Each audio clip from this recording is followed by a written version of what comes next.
Saddam Hussein مسلم تاریخ کا ایک ایسا بہادر اور نڈر شخص تھا جس سے یہودی خوف کھاتے تھے اور صدام کا نام سننا بھی پسند نہیں کرتے تھے۔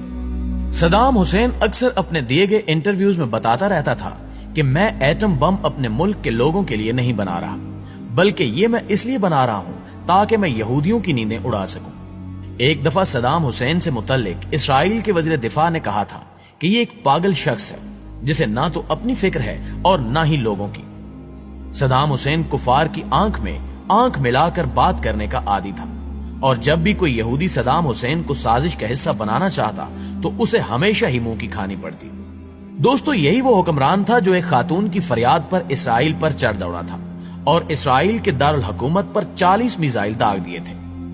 ہوا کچھ یوں تھا کہ ایک دفعہ صدام حسین کی لائیو کانفرنس چل رہی تھی کہ اچانک ایک چیختی چلاتی ہوئی عورت اس کے سامنے آ کر کھڑی ہوئی اور صدام حسین کو سخت الفاظ میں مخاطب کرتے ہوئے کہا کہ اسرائیلی فوجیوں نے میری بیٹی کو ریپ کا نشانہ بنا کر قتل کر دیا ہے اور تمہیں یہاں کوئی فکر نہیں ہے،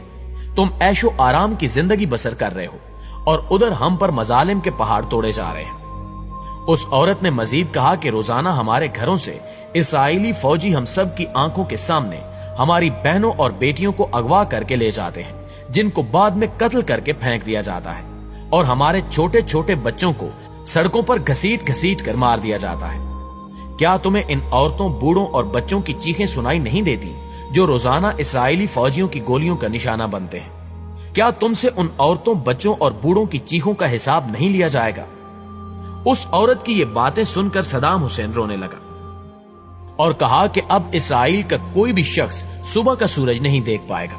اور جس طرح یہودیوں نے ہماری ماؤں بہنوں کو رلایا ہے، میں اسی طرح ان کی چیخیں نکلواؤں گا اور ان کو تہس نہس کر کے رکھ دوں گا۔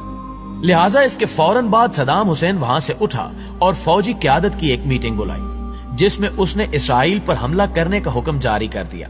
اور پھر اس کے حکم کے مطابق اسرائیل کے دارالحکومت پر 40 میزائل داغے گئے جن سے اسرائیل کے ہوش اڑ گئے۔ صدام اتنا طاقتور اور اپنی مرضی پر چلنے والا شخص تھا کہ کوئی بھی ملک یہ پوچھنے کی جرت بھی نہ کر سکا کہ اس نے یہ میزائل کیوں مارے ہیں۔